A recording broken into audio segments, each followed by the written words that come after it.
I'd just like to welcome back Dr. Sarah Creider. Did I pronounce your name correctly? Almost. My last name is Creider, but close enough. You got the Creider. middle name is fine, which is the Okay. hard part. Creider, who is a lecturer in applied linguistics and TESOL in the TESOL department at Teachers College. And this is part two in a webinar series about teaching and welcoming new multilingual learners into the classroom. So Sarah, thank you so much for being here today. I'll hand it over to you. Thank you. And hello, everybody. So happy to be here with you again today. So welcome.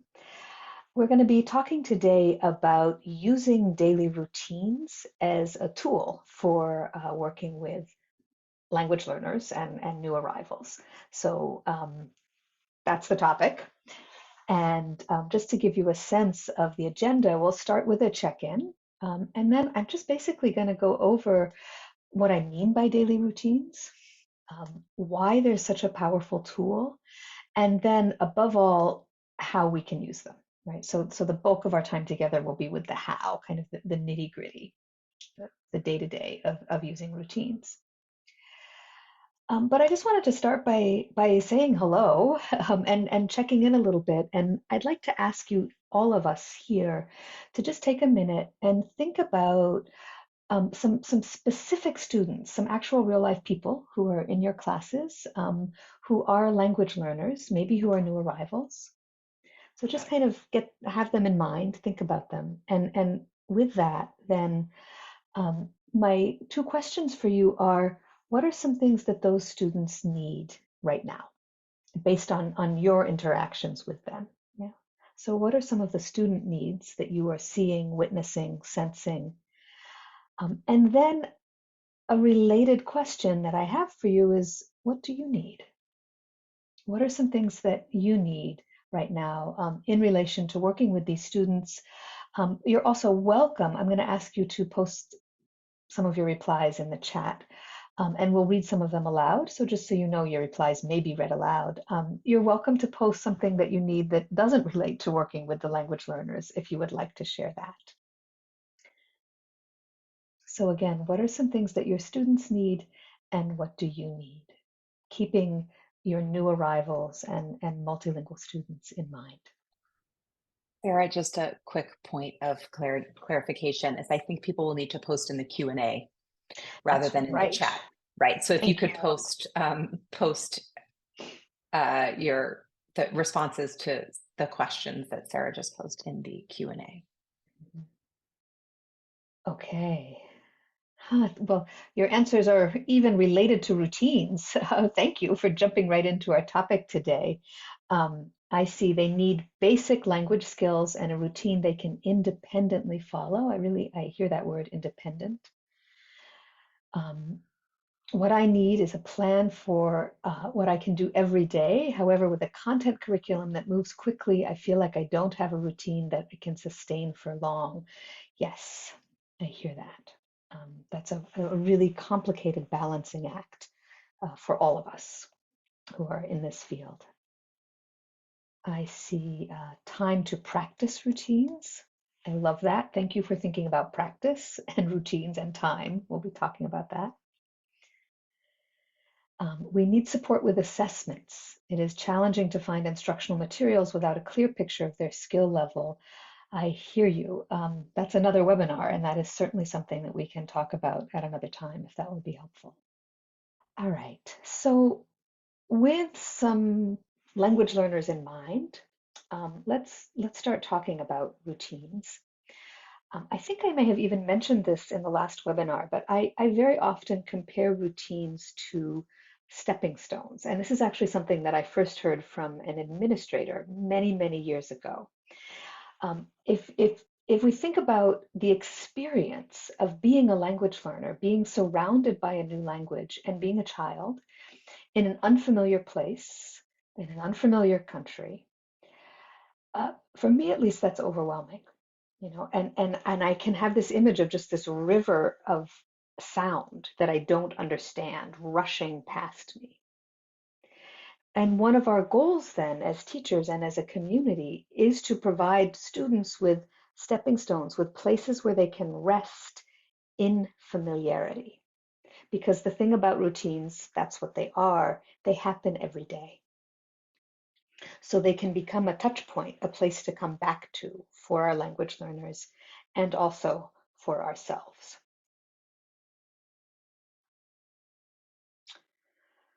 So let's start by talking a little bit about what I mean by routines, right? So I am thinking about routines that we might think about as social glue. Those are really basic, like, hello, how are you? How was your weekend? The kind of just chatting that we automatically do with our students, with each other, right? That's just part of our daily life. It's how we connect with each other. There are routines that are related to objects, and I'm going to talk more about that because it's actually really useful that there are routines related to objects. For instance, taking out books and then putting books away, putting on coats, getting out lunch boxes, right? There are so many physical, concrete objects that are part of our daily life as teachers, and there are routines around those objects, which means that there's language that relates to those objects, right? All of the kinds of routines that I'm talking about here, um, we talk about them with our students, and that's one of the reasons they're so powerful. There are routines for moving around the school. That might mean asking permission to go to the bathroom. That might mean lining up to go to recess. That might mean what you say to the guard when you first walk in the school. Like the ways that we move our bodies around the school are tied to um, to routines and to certain kinds of language. There are, of course, routines for transitions, and in a sense, the routines that I've described related to objects and moving around the school are also related to transitions. Very often, that's kind of the core of routines, right? Let's all come to the rug. Now it's time to move on to our next activity. It's time to get ready for the end of the day. So as students move from activity to activity, and from kind of instructional routine to instructional routine, we have language that we use to help them do that. And that language is something that we can harness as a tool. And then finally, and we'll get to this at the end of our time today, if we have time, and if not, it's the next webinar. There are routines for instruction, and that can mean routines for giving instructions, for instance, for explaining an activity. But we can also think about routines that children might use. For instance, asking for help if you don't understand something. We could call that a routine. Or talking to a partner during group work. That's also kind of it's something that happens again and again and again in very similar ways. So we can call it a routine, and again, it's really powerful language.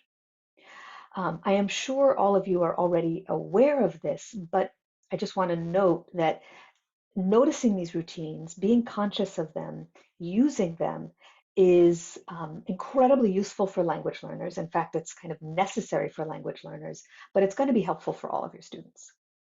So this is very much a case where what we do to support language learners supports the whole class, the whole community.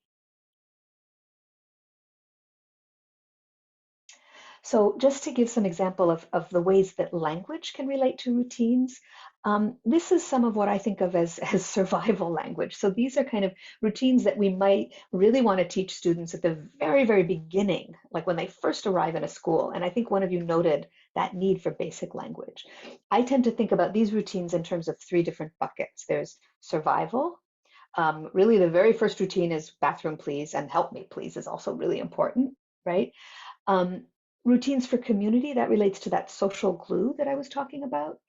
And then routines for school. And you'll notice here that we have objects, and then we have some of the basic actions that students are asked to do again and again and again and again. And what I hope you're starting to see is that once we start to notice the routines, we can start to notice the language that goes with the routines, and then we're on our way, right? That's kind of um, the routine that we're going to be going through today, right? All right, so I want to just take a step back and get into some linguistic fun. I at least think this is fun, and talk a little bit about why routines are so helpful, specifically in terms of language learning.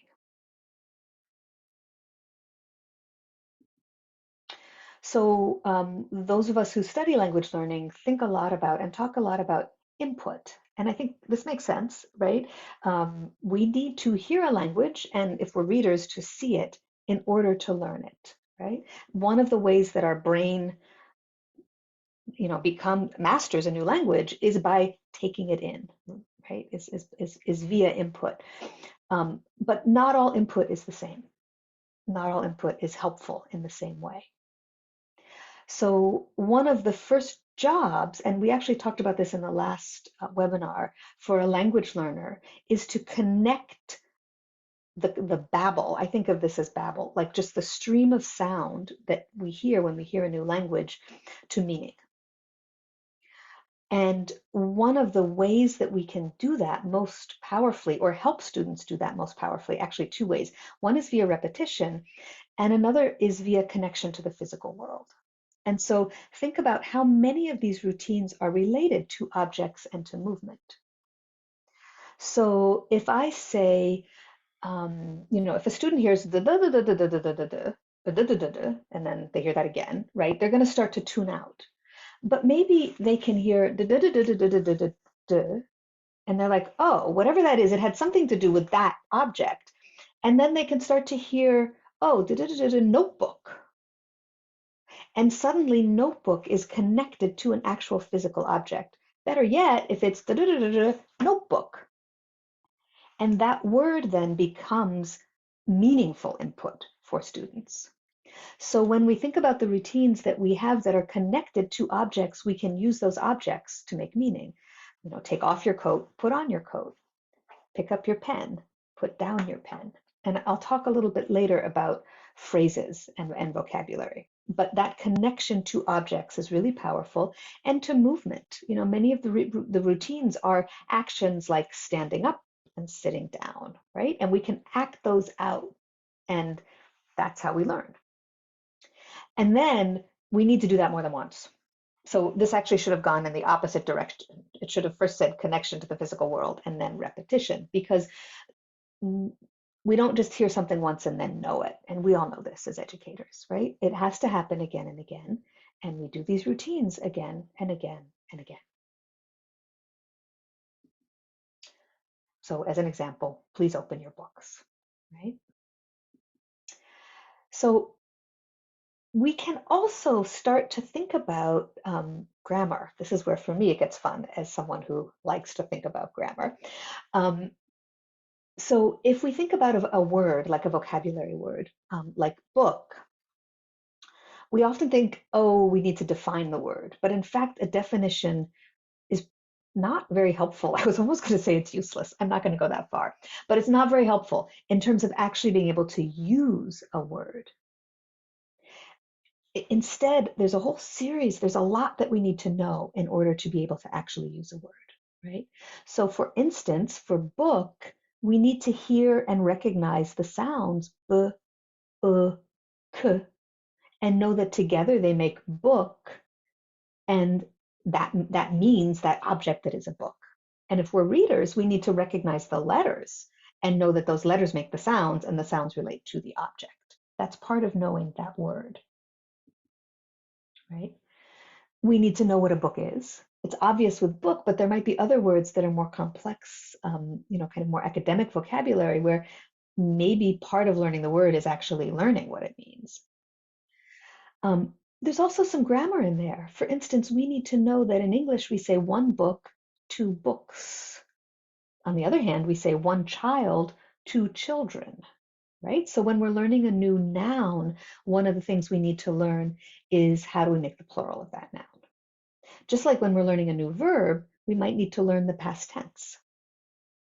I run, I ran, right? Versus I eat, I ate, and so on and so on. Then comes kind of even more complex grammatical knowledge.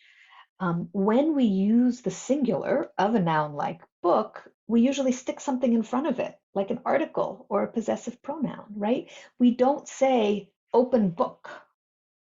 That little asterisk means that it's a sentence that doesn't work, right? We also don't say, where is book? I mean, you would understand me if I said that, but you would also say, not really English. So as students hear, open the book, where is the book? They are implicitly learning that grammar. They're learning that it's actually the book, or open your book, where is your book? And they will learn it via hearing it. That's how we learn language, and that in particular, well, actually everybody. So that's the power of input. Is we start to hear those patterns and we learn them implicitly, right? So let's just thinking about those patterns, think about all of the different sentences that we might use in just a very short bit of time in a classroom about a book. And we're actually teaching children your book as a phrase. Where's your book? Oh, that's your book. Is that your book? Let's find your book. That's a little grammar lesson right there, a little mini grammar lesson. And for, for those of us who are really thinking about time, right, content and language, as one of you wrote in, one of the things I wanted to highlight was that we're doing these routines anyway, right? So if we do them consciously, they become tools for language learning without having to add in a lot of additional time that we may not have.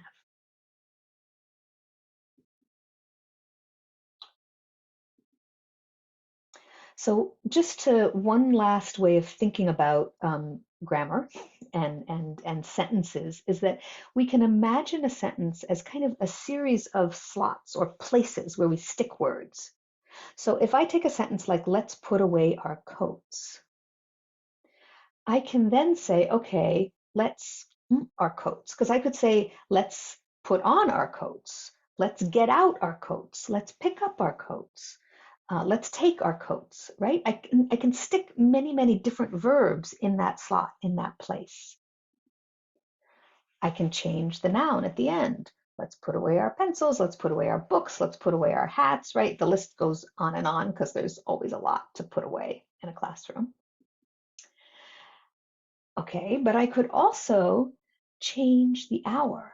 I could say, let's put away your coat. And notice that I went from coats to coat there, right? Let's put away the coat. Let's put away her coat. And what I'm doing there is I'm playing with grammar, and I'm doing it in a way that can be really helpful for a student learning English if I'm noticing the language that I'm using. And I'm going to talk more about that noticing later today. So before I actually move on to routines and safety, let me just pause for a moment because I feel like that was a lot of grammar talk, which I always find fun. But let me just check in and see if there are questions or if, Erica, there's anything you wanted to add. I can't hear you. Yeah.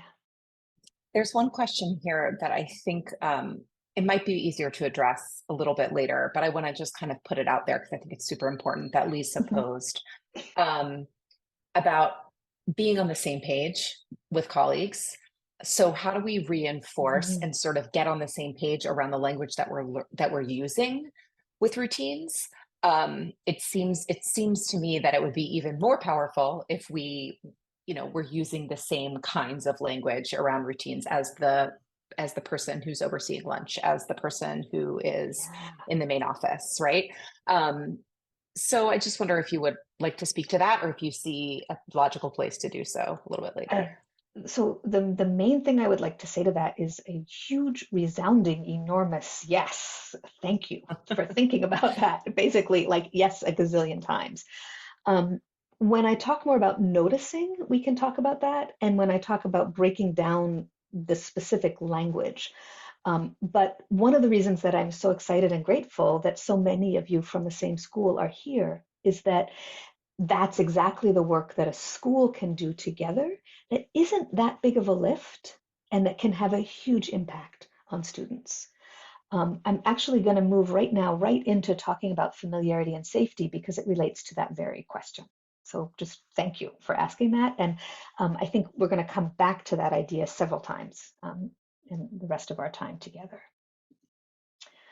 So along with there being linguistic reasons, like language related reasons for noticing and using routines, they're also really important in terms of comfort and safety. So, one of the things we're doing is building a sense of familiarity for students for whom probably everything is new in ways that I at least can't even imagine. Right? So to have a sense that, oh, not only do I know what's going to happen, but I'm going to understand what people are saying to me at regular times throughout the day, that is going to lower student anxiety a lot. And we talked last time about how important that is for learning. And it's going to build a sense of confidence because it means that the student understands and then can do the things. They can do what it takes to kind of be a student in a school setting, in your school setting. That's really important for a sense of mastery of competence. And I think we all know how that transfers to academic learning and just to kind of a sense of self and agency. So those are both yet more reasons to think about this in terms of the whole school. Because if the language is the same in the lunchroom, in the music class, in the daily class, then students are really going to have a sense of familiarity and competence with these routines. And one other thing I wanted to add, this feels weighty, heavy for me, is the reality that you all are doing this amazing work with your newcomer students. And many of them, or some of them, may be moved. That is probably already happening for you right now. Right? You get to know them, you build community, you learn together, their classmates get to know them, and then they get moved to somewhere else in the city. And that feels very heavy to me, and there's not much that I can say about it. But one thing that I want to add or want to suggest is that something that you can give a student as a school to take with them is the language of routines. Because these things that we do every day in schools, we do in all of our schools, right? So a child who is familiar with the language of moving through routines in a classroom or lining up to go outside or getting their lunchbox or the language of taking turns is a child who really has something that they can use in um, in other settings, in new classes, right? So this really is a gift that you can offer the children that you work with. All right, so I think what I'd like to move into now is how to use routines, right? Let's get concrete. And as a start, let's make a list of some routines together. So I'd like to ask all of you to just, if you have a pencil and paper or whatever it is that you have to write things, think about 3 routines from your day. And maybe these are routines that have to do with arrival, transitions among activities or between classes, getting out materials, maybe things that I'm not even thinking about. And if some of you could write some of your routines in the Q&A, we can start to build a list together. And then we'll start talking about the language that goes with those routines. And Erica, if you've got some that you'd like to add to the list, go for it, please. Sure. Let's add, I mean, it's a big one that actually contains, I think, probably multiple routines within it, Mhm. but it's something that happens in both of these schools who we're working with every day is morning meeting, right? Oh my gosh, yes. It's a, right? Okay, Hmm. people are also starting to add things, getting things from the closet, Yeah. get out your notebook, clear your desks, get a computer. So that's like gathering the materials that you need at the beginning of a lesson or Hmm. the beginning of a class period, Hmm. unpacking Oh, that's a your good school one. What a bag. great word, Yeah, right? Hmm. right, unpacking your school bag in the morning. And then I think the associated things that come with that, like sometimes there's a folder in your backpack that you have to put in a particular place, right? Yeah. Um, coming into the classroom and greeting each other. Yep. We have waiting in the hallway, Oh my gosh, there's so many. These are great. Yeah, there's so many. Yeah, Yeah. transitioning to other classrooms, Hmm.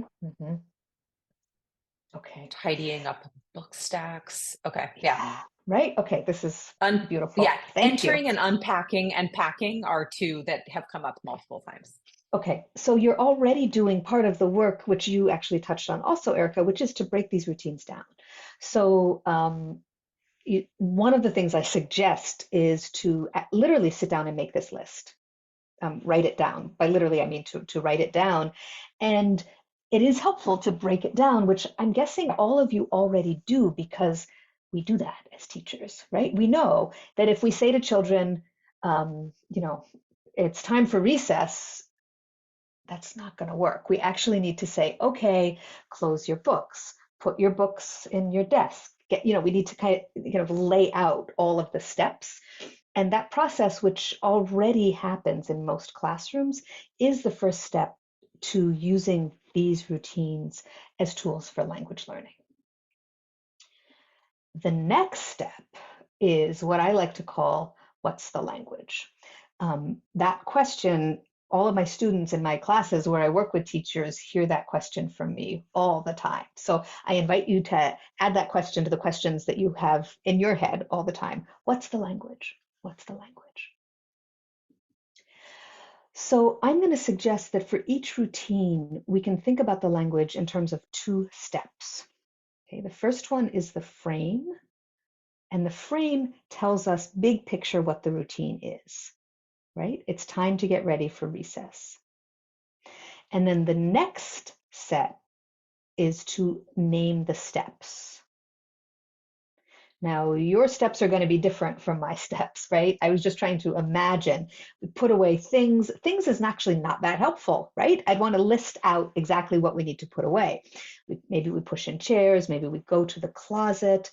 But notice the amazing language here and notice some of the repetitions like go to the closet, go to your line spot. So we have go to 2 different times.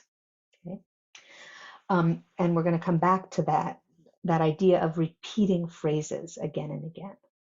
But again, it's really helpful to start with a big picture frame, just 1 sentence, and then to name the steps.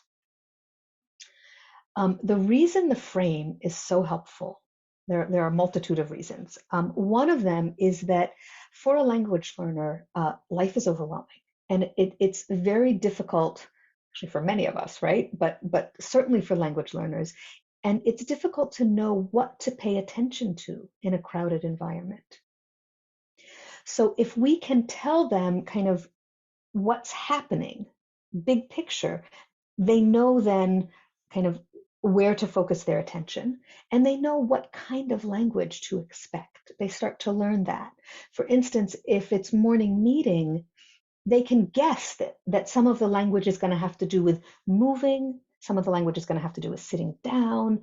Maybe there's going to be a song that's going to come or greetings, right? So they start to build schemata, and I'm sure that's familiar to all of you, linguistically.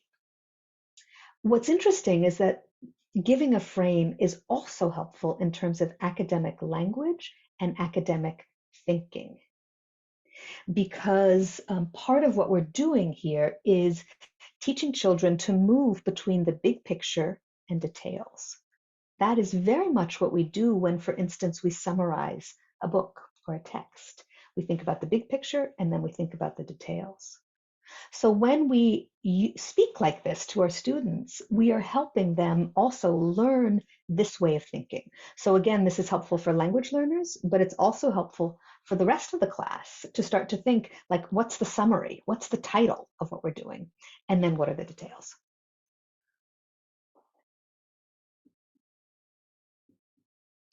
Now, now we're going to get into working with language learners. This part is harder than it sounds.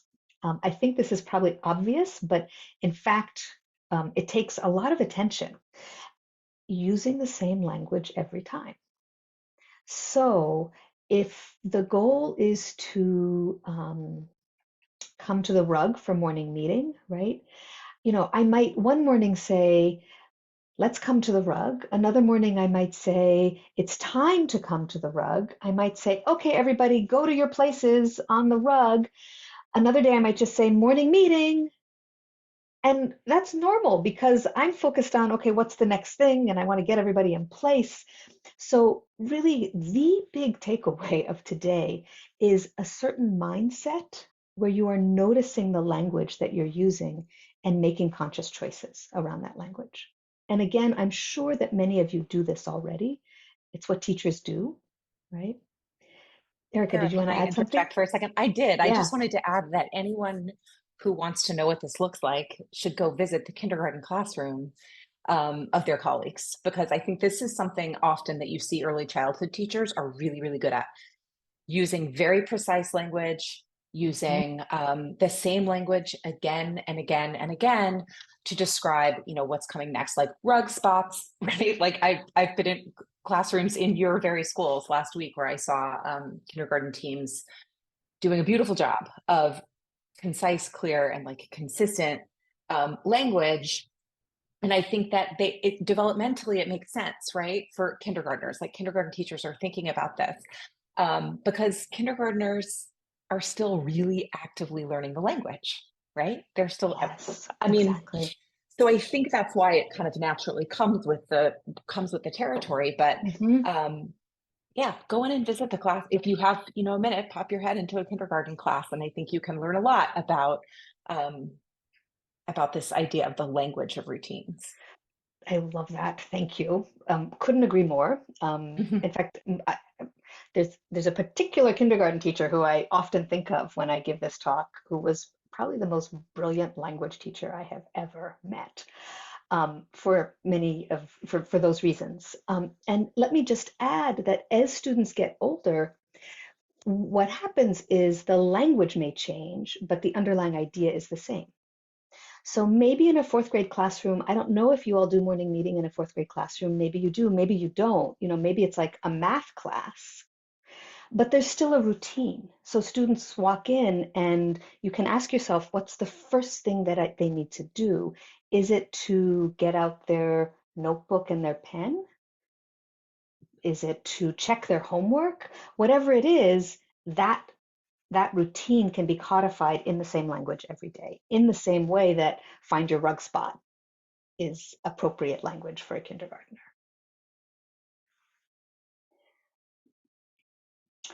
Okay, that's level one. So level one is same language for any given routine. So whatever the routine is, I talk about it using the exact same words every time. Level two is look for structures, and by that I mean language structures that I can repeat across routines. Because remember, repetition is our friend when we're talking about language learning. So some good ones are let's, right? Let's get out our books. Let's get out our notebooks. Did you notice I'm also saying get out, our, in fact, right? But it could just be let's move to the rug. Let's line up. Another really common one is it's time for. So noticing these phrases like this, and then consciously using them is going to help our students learn them. And then what's going to happen magically is they're going to start using them too. I promise you. Right? First comes the period of them understanding it, and then you're going to hear it from them. And these are the kinds of phrases, oh, now we're going to, and now is such a great one, that can be used school wide, right? So that the routine may be different, but these kinds of linguistic structures um, match many, many, many different routines. And just to get a little bit more academic, we can also think about, um, using numbers and teaching students how to think in terms of a sequence of steps, which, as we all know, is a really important cognitive skill, but it's one that goes with certain language. So we could, as a school, say, okay, when we do routines, we're going to start to talk about them in terms of first, then, and finally, or first, second, third, or first, next, and last, whatever it is that you decide as a school or as a teacher that you want to work on in terms of language for your students.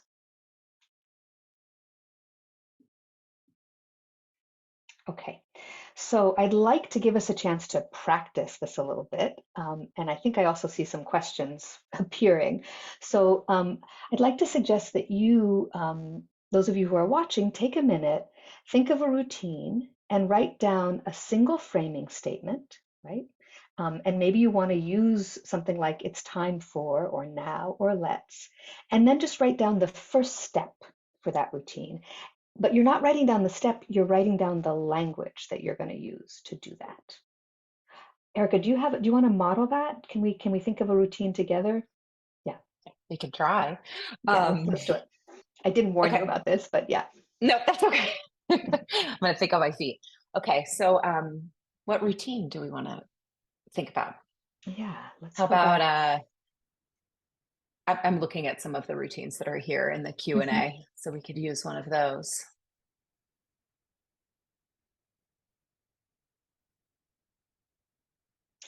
What about unpacking our bags?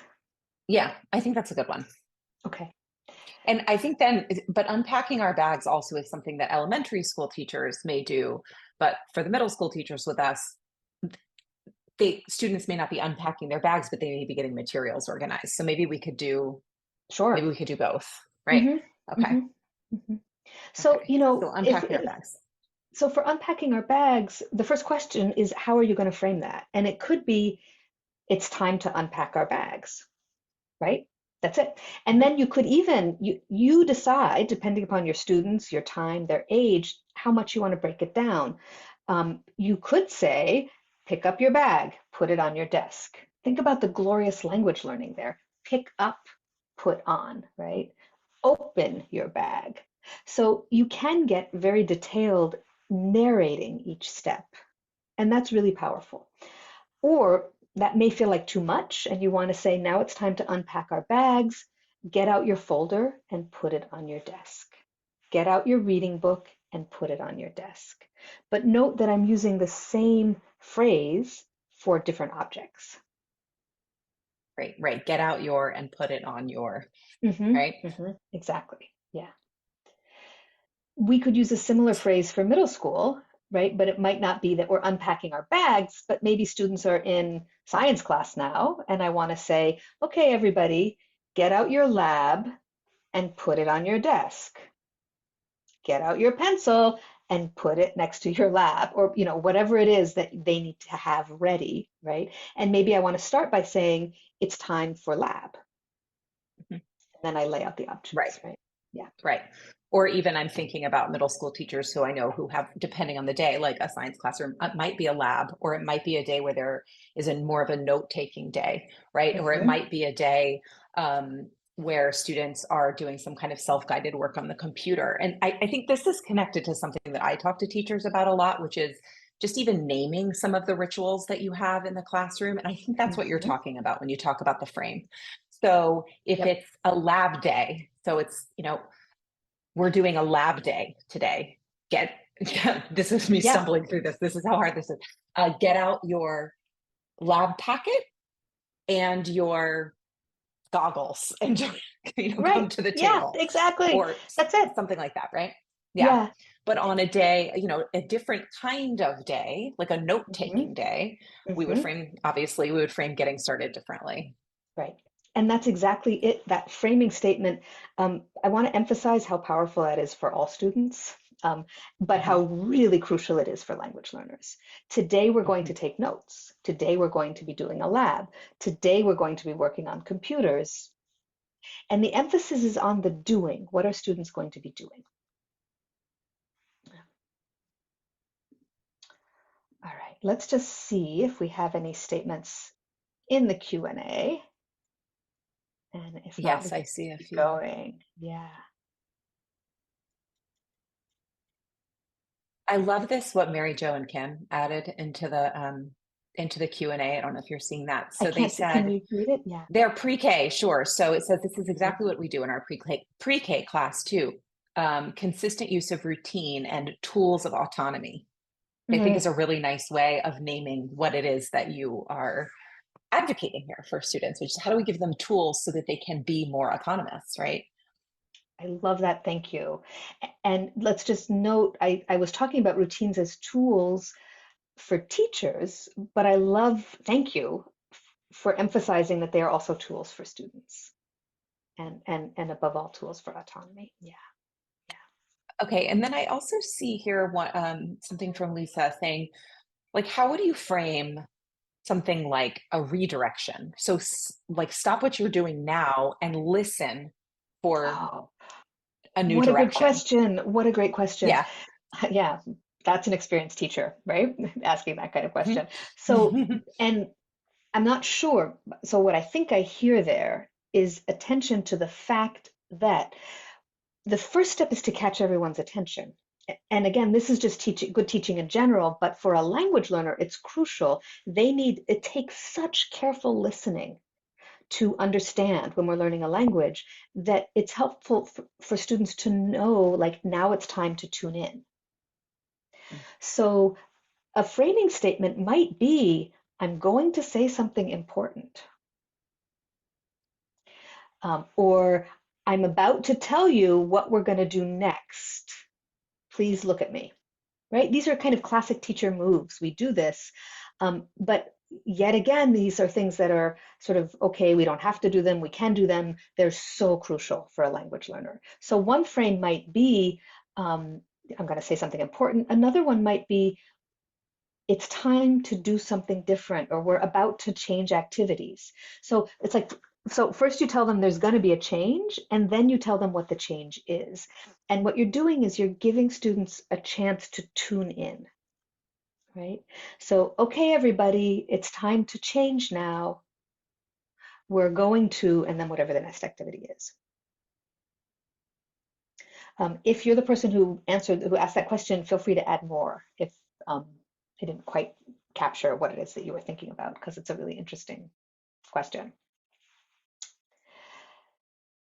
So one of the things that I want to note is that thinking about the language of routines is, on the one hand, simple, and on the other hand, it's actually kind of difficult. You know, there is so much going on in a classroom. I don't need to tell you that, but I want to just say it out loud. You are keeping track of so much, so many children, so many needs, so much content that you're teaching, so many administrative needs, and then the bell is going to ring, and there's just so much happening. And now I'm saying to you, also notice your language, right? And I want to emphasize, this doesn't happen just like that for most of us, right? It's a process and it takes practice. And the first step is some of what I've been asking, which is some planning.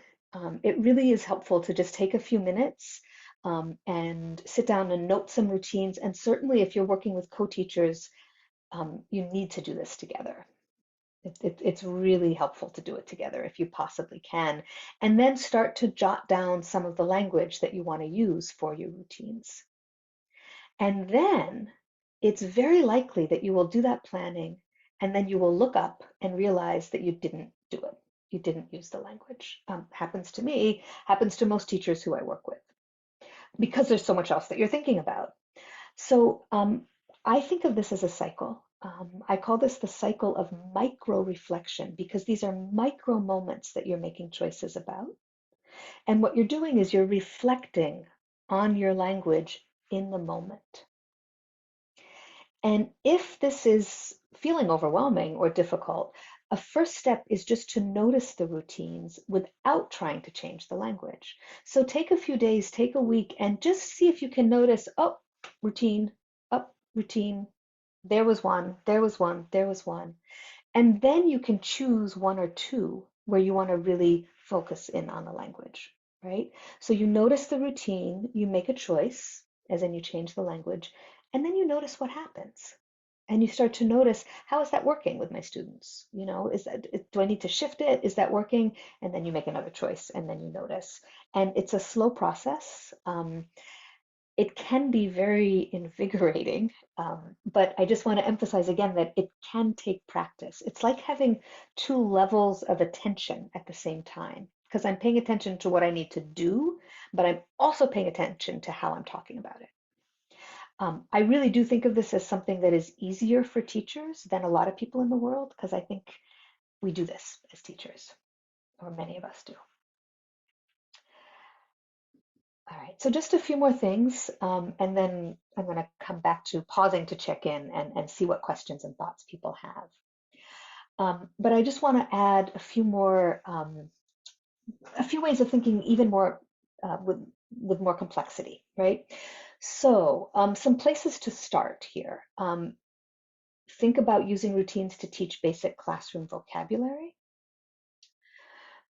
Think about routines to teach verbs of movement. Politeness, incredibly important in terms of safety for our students so that they seem polite to the adults in their lives, right? And then you can start to really almost think about grammar. One of my favorite places to start is possessive pronouns. So I could take any one given object like book and then just start talking about, oh, that's my book. Oh, that's your book. Can you please take out your book?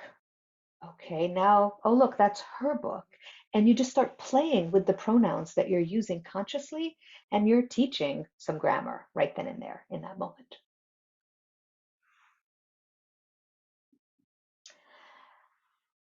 And then finally, the next thing that we can build on is to start to think about routines that students might use to participate, right? And this is something I'd be happy to talk more about, but I just want to kind of add this for those of you who are wondering about this and those of you who have students who might need this, right?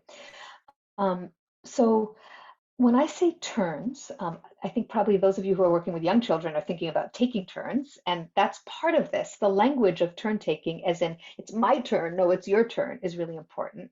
But we can also think about turns in a conversation. It's my turn to talk, now it's your turn to talk. How do I tell you that it's your turn? Well, I might say, what do you think?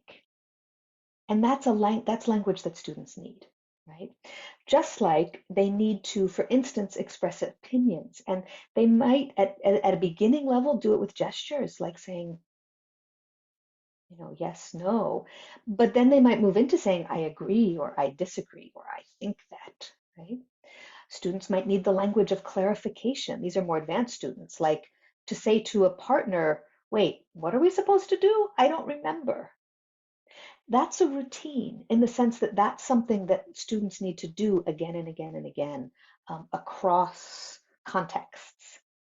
And if we start to ask ourselves, what's the language? We can help students learn these routines. I'm going to pause there because I want to be aware of time and check in a little bit and answer any questions and also ask you all to think about sort of what are your takeaways, what are your next steps, and we'd love to see some in the Q&A. I want to add one more very concrete suggestion.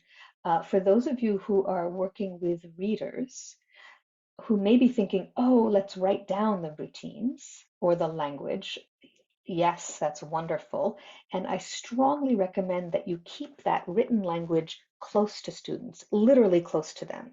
So words on the board or on the wall tend to just be overwhelming for language learners. It's hard to connect them to what they are actually doing and need to do. So it's much more useful to have little cards on the table or laminated sheets or whatever it would you would give students so that it's close to them and they can actually touch it in terms of offering them the language of routines in a written form. Let me just thank you again for the incredible amount of balancing and working that all of you are doing. It's such a busy time of year for teachers. There's so much going on, and you're also thinking about your language learners. So thank you.